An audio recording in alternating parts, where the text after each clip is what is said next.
We're going to do a little bit of a different Shiur Klali today, and it's going to be a little bit more agaric and a little bit less halachic. But my excuse for why it's relevant is it happens to be a Gemara in Masechet Pesachim. So that's the excuse. Okay. So some of you may know there's an idea in halacha that you might make a drasha on the word et. And the word et comes to include things. Just to give you an example, okay, I bet some of you know this, right? What is the famous drasha on kabed et avicha v'et imecha? What does et come to include? Yes, very good. Who has that? Are you the oldest brother? I figured you would know that. Okay. So there is an idea of honoring the oldest brother. I'm sorry? There's an idea of honoring the oldest brother as well. And without getting to what that means, what the details are, the key for us is that it's derived from the word et. That some of the word et means include something else. Okay? Now comes a really fascinating thing. Don't try this at home, guys. There was a scholar named Shimon HaAmsuni. Guess what Shimon made his life's work? I am going to darshan every et in Chumash. I would not recommend taking this on. Okay, but he said, I'm going to do it. And because obviously it says et very frequently. Okay, but Shimon said, I can do it. Let's see how it played out in the Shimon HaAmsuni lifespan. Okay, so in the Gemara in Pesachim, we're going to skip to Kidditanya on the fourth line. We might come back to the beginning later, but let's just get this story done. Kidditanya, Shimon HaAmsuni, V'amri Nechemi HaAmsuni. Okay, the two versions of his name. Hayadoresh kol etim shebetorah. What a remarkable endeavor. I'm going to make a drasha every time it says the word et. Okay, here guys, you ready for a little drama? Kiven shehigia let Hashem lokecha tira. Oh, there's an et. You should fear the Lord your God. Piresh. Now guys, piresh here is not from a language of to explain. What piresh is it? What's the other meaning? Separate. Very good, Israel. Meaning he desisted. You know, why do you think he desisted? What was he nervous about?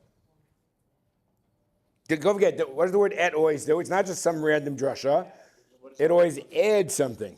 Okay, so, good. So no was right. What was he nervous about? What am I going to add to have reverence to God? What is that like? Have reverence, going to do this for you, right? Have reverence to God and, Artemi Panarin, like it just doesn't work. Okay, you can't, what could you add? If it was last day, I would have said reverence to God and like the guy behind the counter at Chatzer. Okay, so it just doesn't work. Like you can't add anything to reverence to God. So all of a sudden, his endeavor seems to be breaking down. Look what happens, guys. There's an amazing dialogue. Amalo Talmidav, so his students say to him, Rebbe, kol etim shedarashta, ma tehei alehem. What do they say to him? Wait. You've been doing et for a long time now. You made it through 4 chumashim, right? What are you going to do now, right? What are you going to do with all those drashot? Okay, 1 second, guys. Amar Lemi said to them, Keshem shekibalti schar al hadrisha. Just like Tino, I got reward for expounding, making drashot. Kach ani makabel schar al haprisha. Now I will get schar for separating. Now I want to ask a fundamental question here, guys, which we'll come back to later. What do you think is this, at this point of his career, of the dialogue, what's the status of all his previous drashot? Okay, what do you say, Roi? Okay, so you could say, he's got 927 grade drashot and 1 difficulty. What's the alternative reading here? Interesting. Is that interesting, guys? What if we say, wait, if I can't really manifest my theory, maybe that shows that my theory is incorrect. And what would that mean? I have to punt the entire endeavor.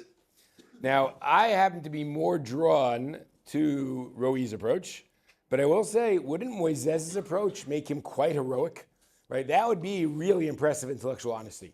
Right? This is my life's work, my life endeavor, to make a drasha over every time I have the word et. I hit a problem, it shakes up my confidence in the methodology.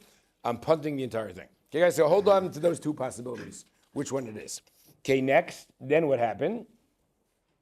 Ad shabar Kiva shows up, v'darash, et Hashem kacha tira, l'rabot talmidei chachamim. Apparently, what did Kiva think? Even when it comes to Hashem kacha tira, you could use the methodology. Who else should you have fear of? Scholars. Okay, so Kiva thought that was okay. Now, before we move on, guys, I think there's so many interesting elements here. One is the element is what I said before. Did he throw out the whole thing? Second interesting element, what exactly is the point of argument here? So if you guys had to defend one or the other, what would you say? You have Shimon Hamsuni saying you can't add anything to God. So et Hashem elokech chatira, the et method breaks down. Or you have Rabbi Akiva saying, what do you mean? Just like you have fear or reverence for God, you can have fear or reverence for scholars. They don't want to defend one or the other here. Either Rabbi Akiva or Shimon Hamsuni. EGS.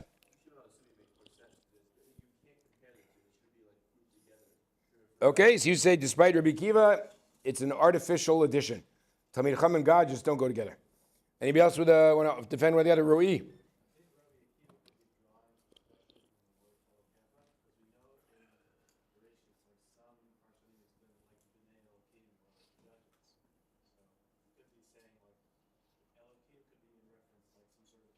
Okay, very interesting. Anybody else want to take a stand on? All right, Mark Adler.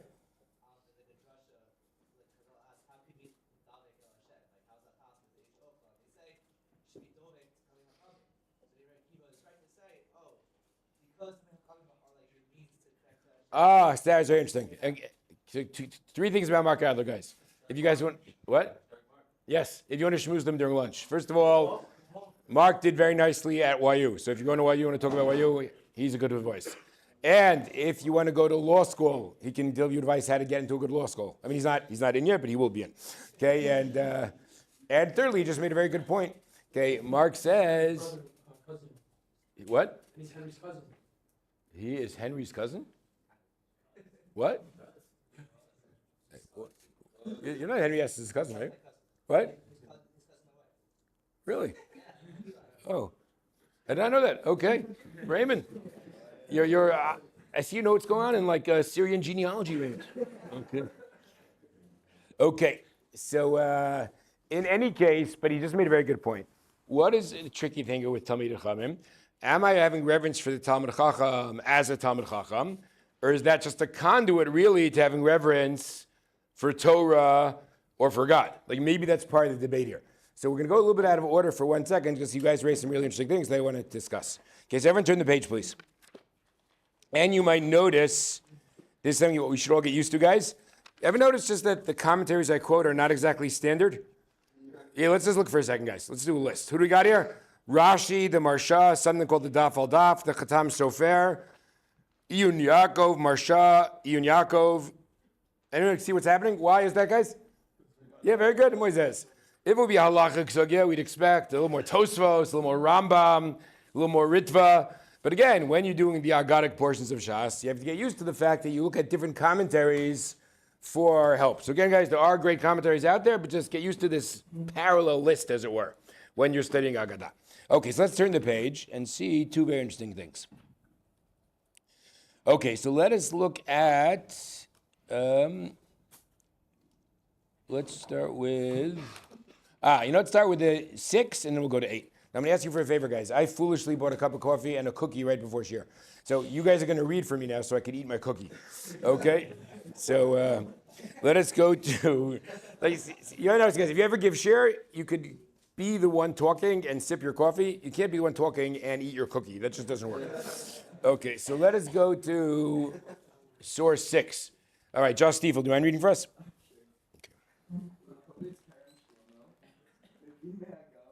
Hafla, that's the name of the sefer.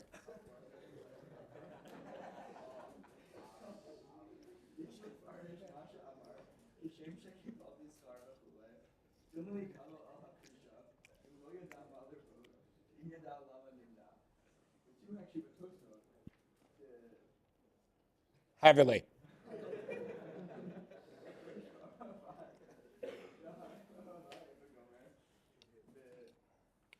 Ayin Mashakadav.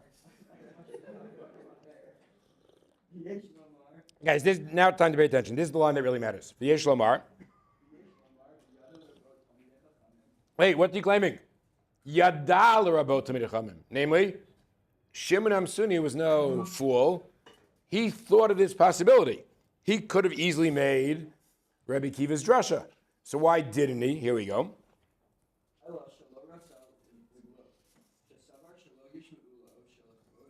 Guys, this is a conundrum I have all the time.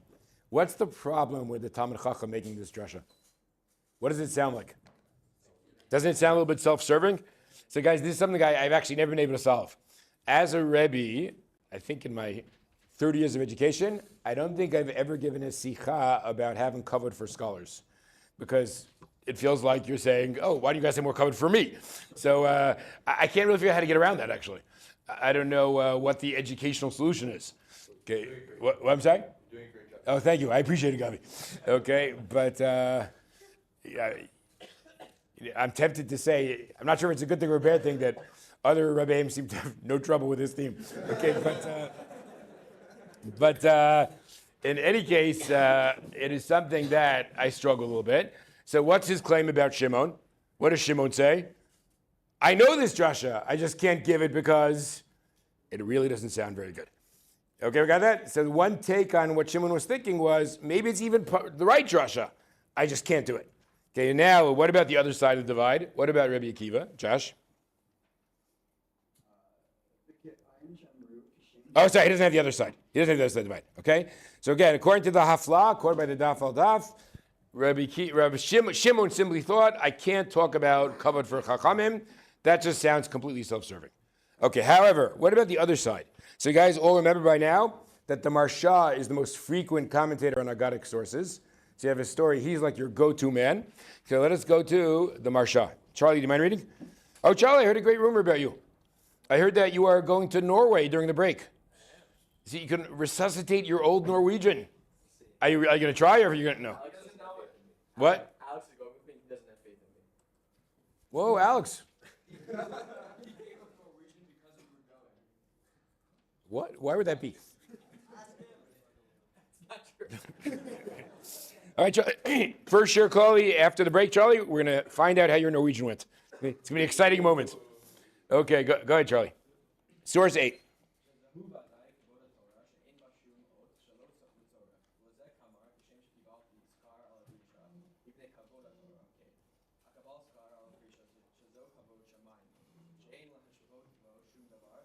Okay, so again, what Shimon Amsuni is saying, it's not really honorable or appropriate to equate anything else with God, as EGS said before. Next. Rabbi Akiva. Okay, guys, good Hebrew, guys. Rabbi Akiva lo haya chash bazeh. Chash? Very good. Like chashash. He was not concerned about this.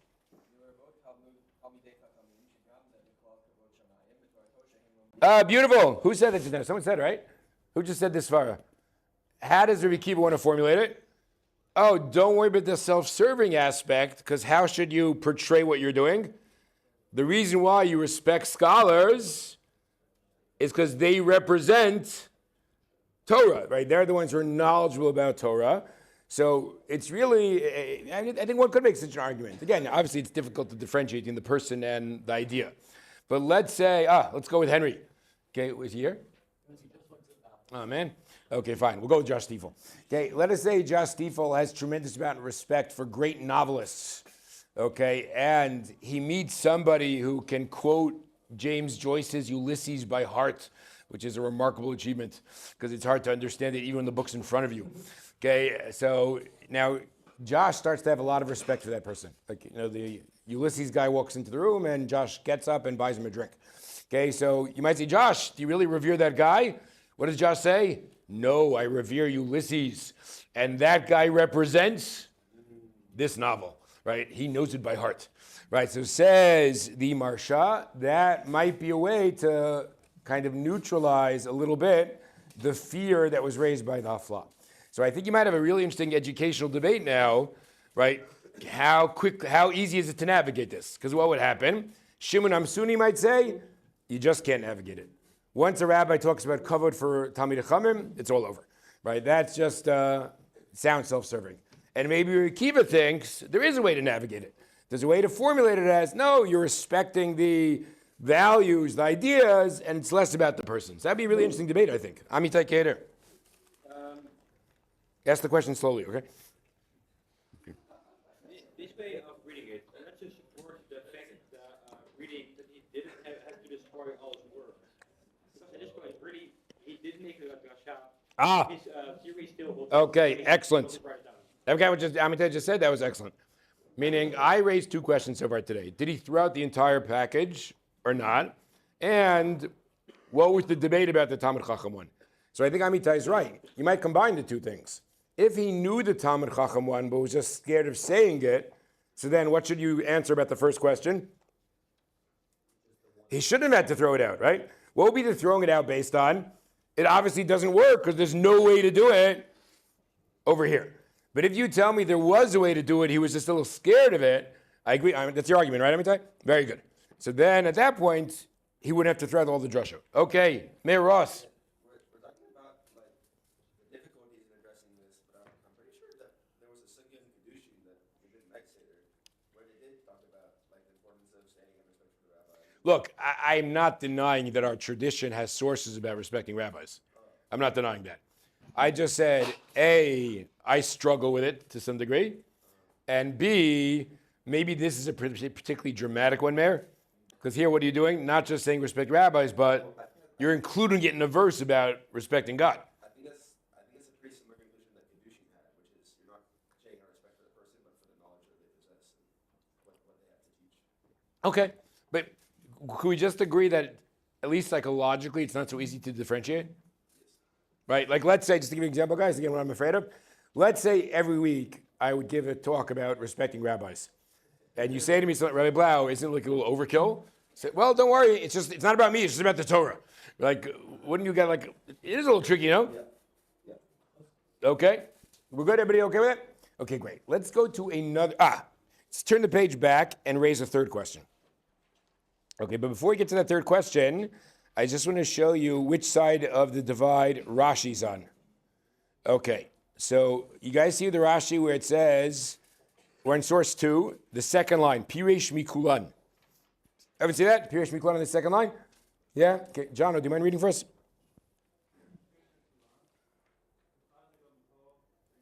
Amazing. According to Rashi, what did he do? He retracted the entire endeavor. What do you say, Nate? It's pretty amazing, no? Okay, here we go.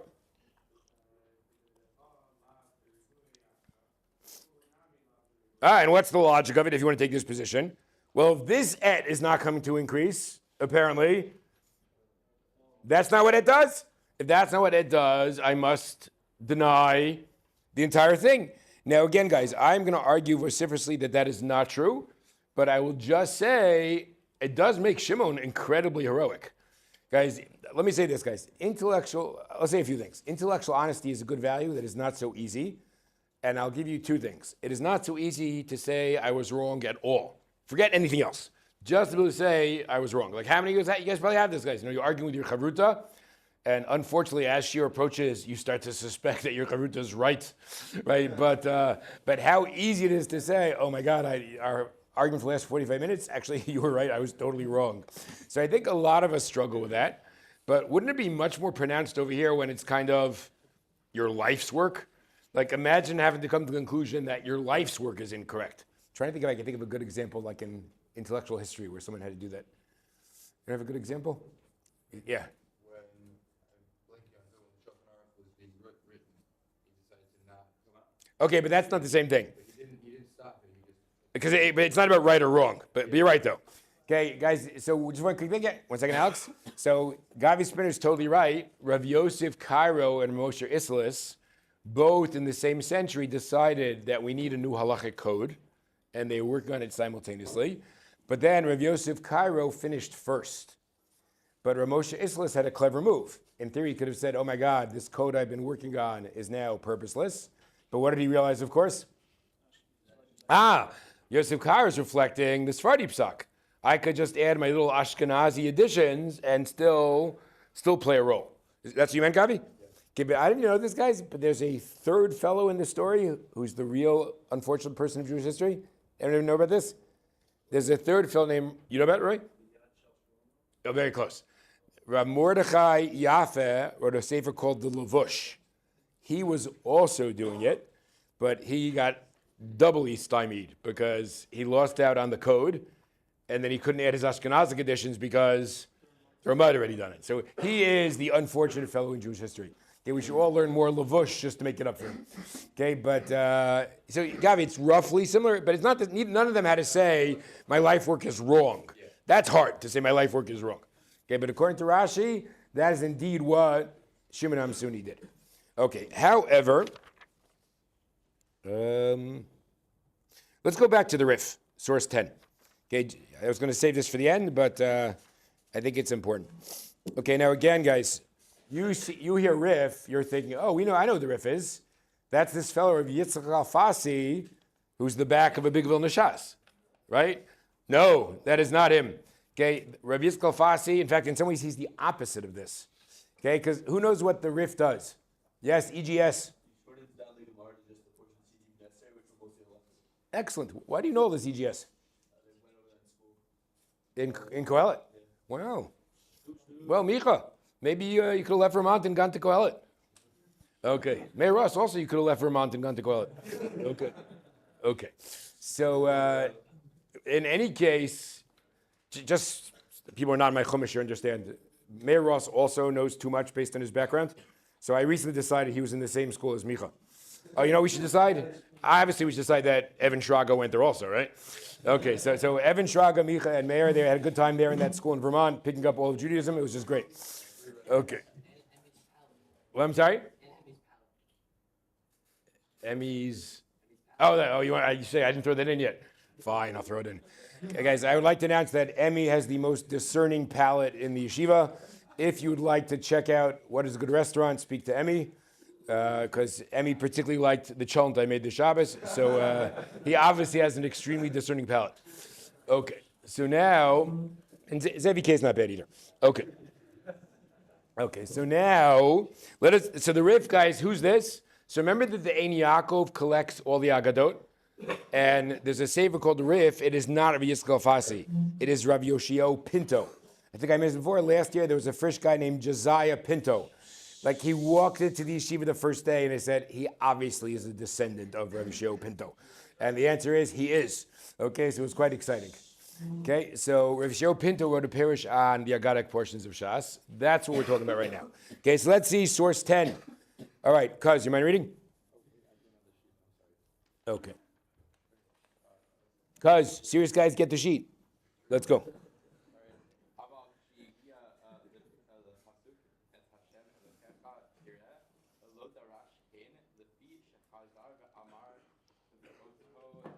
Fine, so he didn't want to make the drasha.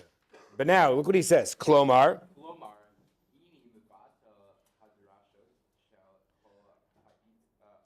You know what's happened? The exact opposite of Rashi. What did he just say? Eini mevatel hadrasho shekola etin shedarashti. How does Rav Yeshai Pinto want to take it? I don't have to negate everything I did till now. Okay. Before we move on. Now, I think this is an important point in general about intellectual life. Okay, and it's crucial actually for almost any field. We might be perfectionists. What we like to do as a perfectionist, we have a theory that explains everything. You just can't be that, right, guys? What if I told you that in a lot of life, there are no such theories?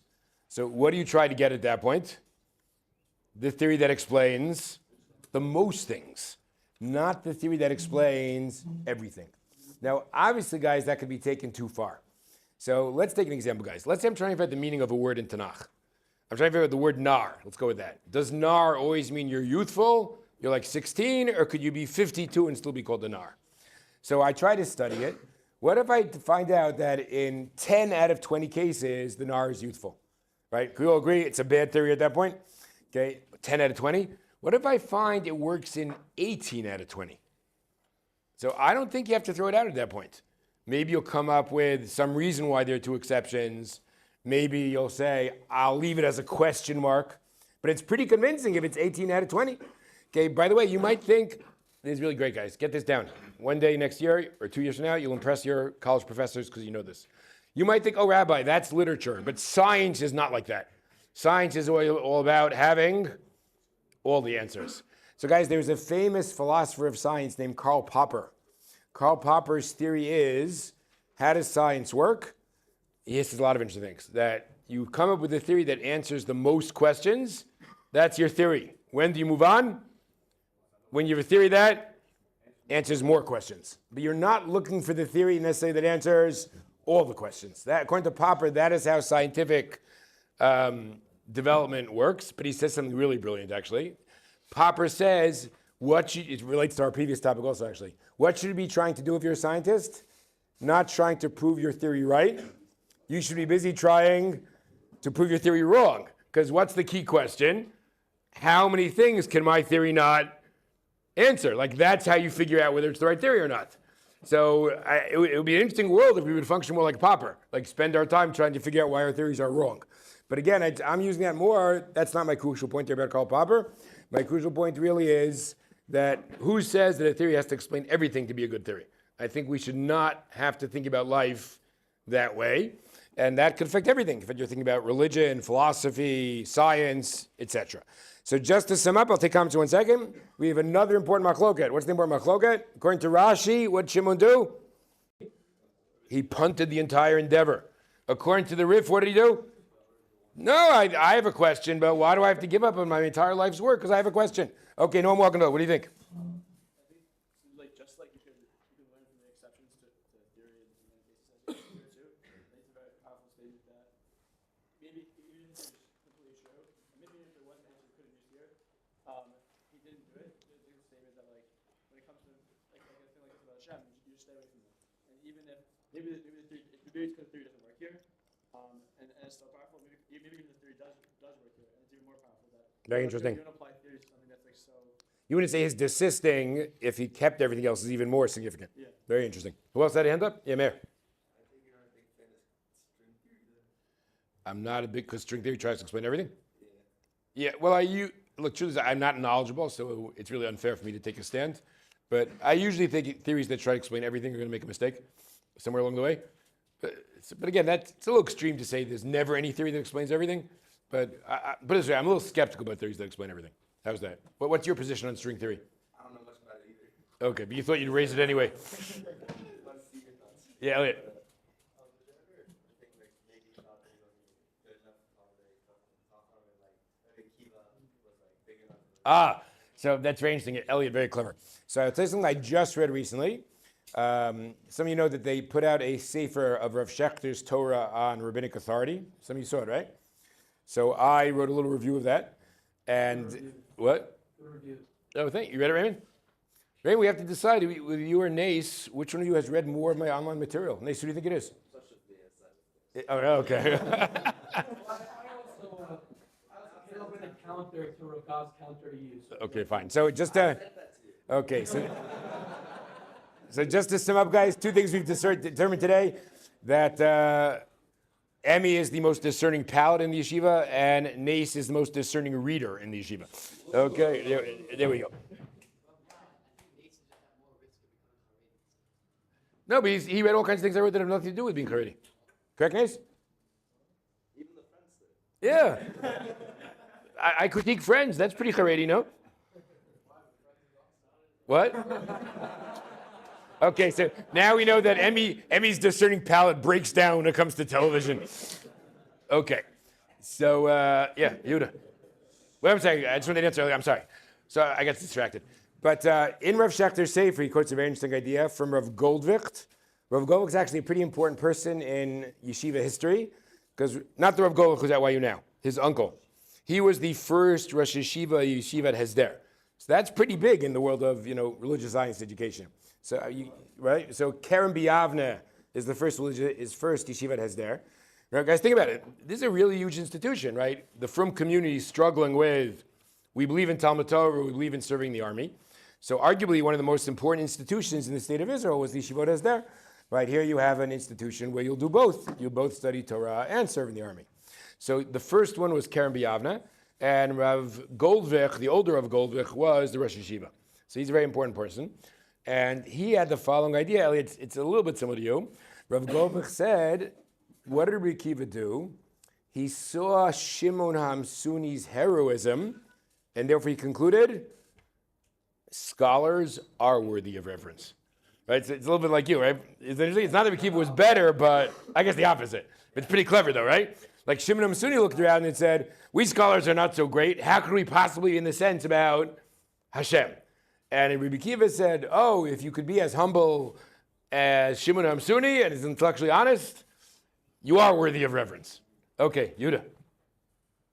Even though Rashi says that he was a chazer on the dishes, how do you explain this? Still the scar aspect. Meaning, I mean, you think that line sounds more like the Rif. Kishem Shekibal Tischar. Wait, but I'm saying, but are you trying to prove from that line? Kishem Shekibal Tischar Ladrisha?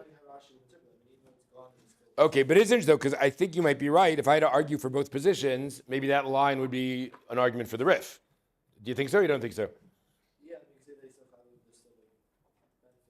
have Okay, Beseder. So I just do one thing, guys, because I want to be sorry, Alex, one more second. I guess in a Shiur about intellectual honesty, I should be intellectually honest. Even though I'm a big fan of the Rif over Rashi, I actually have to admit that Rashi is a much better reading of the Gemara. Okay, Evan, go back to source 1 for a second. And one of these days, one of you will solve this problem for me. So why does this come up in Psachim? So it's a discussion about a topic that has nothing to do with this whatsoever. But, Evan, go please to the third line. We want to know, I think it's a shar haniskal maybe. Like when you kill a shar for killing a human being, you're not supposed to get any benefit from it. So look what it says here. I might be wrong, but I think that's the context. Hanat oro minalu. How do you know this applies to getting benefit from the skin? Nafaklu me et bisaro. Et hatafel bisaro. So what's the drasha? It's very much in Shimon Hamsuni territory, right? If it says et habasar, what does that et tell you? Include something. What's the something? The skin. Ah, here we go. The idach. Remember, guys, classic Talmudic tennis match? What would the opponent say? Et lo darish. What does the opponent say? I don't make drashot on the word et. Now, if the Gemara stopped here, it would be just fine. Maybe there's a debate. Do we make drashot on the word et or not? But look what the Gemara has to say. Et lo darish kidetanya. As we learned. Wait, guys. Why we bring Shimon Hamsuni in for support? Would you guys agree that really only works according to Rashi? Everyone understand what just happened? Right, what are we saying basically? Oh, I'll justify that we don't make drashut on et. How could I justify it? Well, look what happened to Shimon Hamsuni. Namely, because of one problem, he must have dropped the entire endeavor. Again, guys, maybe you didn't all get it. If I hold like the Rif, would this be relevant at all? No, because what could the Rif say? Okay, Shimon Hamsuni struggled with one of them, but he didn't drop the entire endeavor, and therefore we could still make drashot based on et. So I think it is important, guys, even though we have a debate here, and even though I'm much more partial to the Rif, I really like the idea. The simple reading of the Gemara is definitely like Rashi and not like the Rif. Okay, Alex Wolf.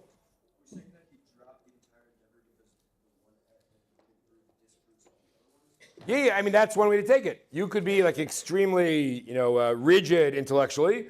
If you have a theory and it doesn't work in one place, what does that show? Your theory's just wrong. It's obviously wrong. What?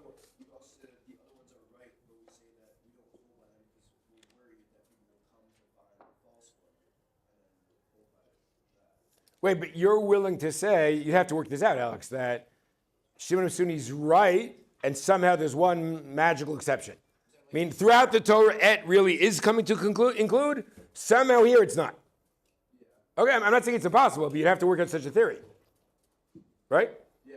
Okay. Is it so, is it possible that he's so intellectually honest that he would throw in his life's work just to protect this one thing? I just feel like that would be overkill. If he really thinks the theory still works. I'm not saying it's impossible. It seems like a pretty radical move at that point. I'm going to throw out 974 correct drashot just to protect the one incorrect one. All right. But Rashi seemed like that one just completely invalidates the other one. Yeah, I think Rashi takes the really rigid intellectual consistency approach. If you can't explain X, your theory is wrong. Yeah, Amitai Kader. Even if you go by Rashi, would you then say that Rabbi Akiva saved all of his work from the trash? Because Rabbi Akiva did, in fact, Yeah. make drasha. Well, I agree. Wouldn't that be a follow? If Rabbi Akiva says there is a good drasha for Et Hashem Elkacha Tira, what should follow? The whole life endeavor works, right? Wouldn't that follow logically? And then the entire thing falls away as a source for Back in Psachim Chafet. not the reach. Yeah, correct. Let me see. Does it quote? Yeah, Rabbi Akiva does have it there. Akiva does have it. Yeah, that's interesting. I guess we'd have to say that whatever rabbinic authority we're representing there is siding with Shimon HaMsuni, and not with Rabbi Akiva. Right? They don't still work. We want a source for somebody who doesn't darshan et. Shimon HaMsuni could be the source. Okay? All right, U to G.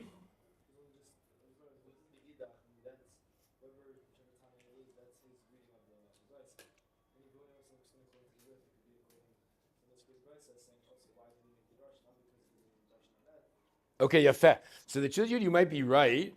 I didn't put it on the sheet. If I recall correctly, the Rif confronts this problem and finds some way to say why he doesn't contradict the Gemara Pesachim. He might do your method. We'll look up together maybe? Okay, the Rif does address it. I just can't remember what he says. Okay, one more person at hand? You want to say the same thing? Elliot Rogel. Guys, Elliot's going to be a big star next year.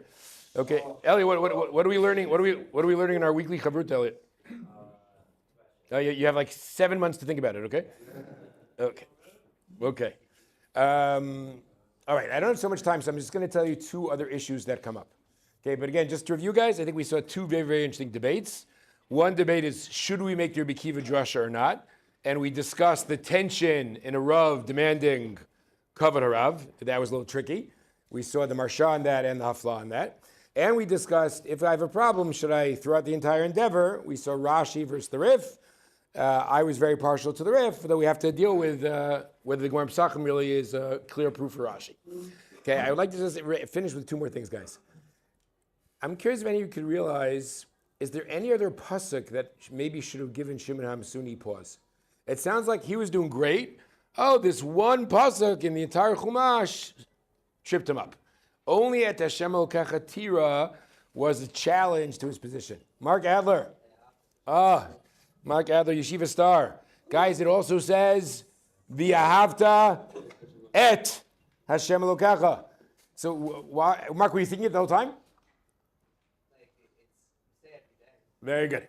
Okay, so isn't it strange? Why did the Yira pasuk bother him and not the Ava pasuk?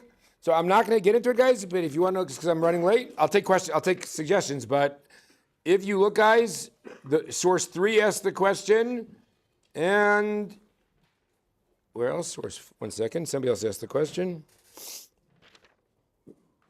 and to some degree, source 5. Okay. So take a look. Okay, Noam, welcome. Do you have a suggestion? Yeah, maybe we said like Europe is like difficult psychologically to connect like to separate like Europe of a person versus Europe of Hashem.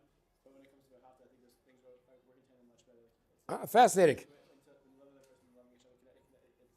psychologically it works. Wow, it's really interesting. No one before has suggested Noam's answer, but I like the answer. I have to think about it more. Okay, remember, we said there's a challenge to differentiate between is it personal, is it the value, is it the ideal? Noam's arguing that that's easier to navigate in the world of love than it is in the world of fear. Okay, last thing, guys. Okay, and then we'll call it a day. Everyone go to source 9. One more idea. This is great, guys, for me, because it combines hashkafa and close reading, which I love. All right, source 9. Let's go with Nate Itzkowitz. You want to read for us? That's because you're not. That's because you're not a serious guy, Nate Itzkowitz. Let's go. Source 9. Rabbi Akiva v'limeid. Guys, you gotta love close readings. What did Shimon do his entire life endeavor? What was the verb? Darash. What does Rabbi Akiva show up at the end and do? Limeid. Now you could say, Rabbi, stop being so pedantic. It's the same thing. But Darash and Limeid might not be the same thing. Nate? Hamsuni. Yesh Lomar. It's like I just in Gemara, Pirka means a Shiur. But Pirka Darabim, Lo Darash Kain. What a great Iyun Yaakov. What does he want to claim, guys? Maybe Rabbi Akiva felt the tension also. So how did Rabbi Akiva navigate the tension? He did teach that includes Talmidei Chachamim, but not, where did he not teach it? In a public shiur.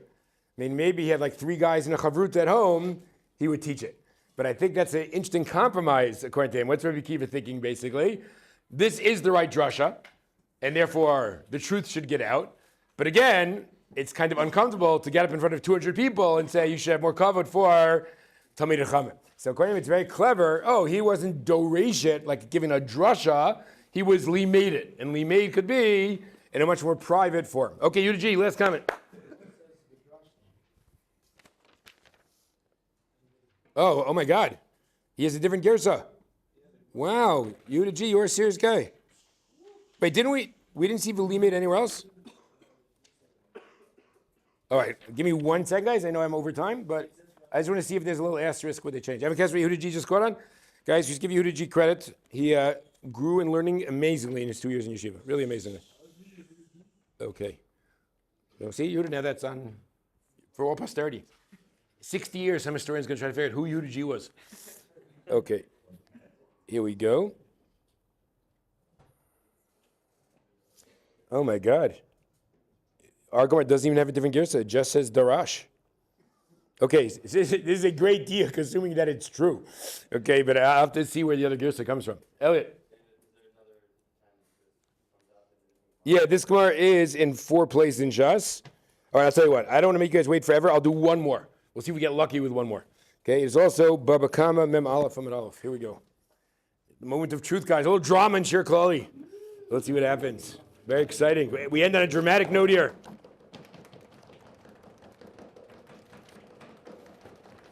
And